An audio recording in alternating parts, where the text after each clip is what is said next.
magkasintahan ang naniniwalang age is just a number, mapaordinaryong tao man o celebrity. Kaya naman tila dumarami ang mga May-December affairs o relasyon ng dalawang magkalayo ang agwat ng edad.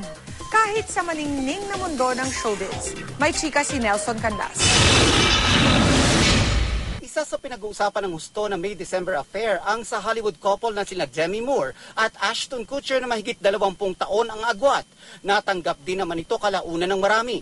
Pero ang power couple, naghiwalay din kalaunan. Pag younger guy and older lady, nandun kasi yung motherly, affectionate idea ng older lady dun sa younger guy. Nandun kasi yung caring, yung need ng isang individual to care for someone. Sa Pilipinas, usap-usapan dahil sa kani-kanilang May-December affairs ang ilang artista, gaya ni Tia Posit at ng kanyang boyfriend na si Nathan. Ang bagong kasal na sina Ai de las Alas at Jed Salang. At si Mystica na pinakasalan nung isang linggo lamang ang kanyang kasintahang more than 20 years na mas bata sa kanya. Bagamat hindi tuwirang umaamin, marami rin ang curious sa relationship ni Vic Soto at Pauline Luna. Si Dr. Vicky Bello at Hayden Co, kontrobersyal din ang naging relasyon.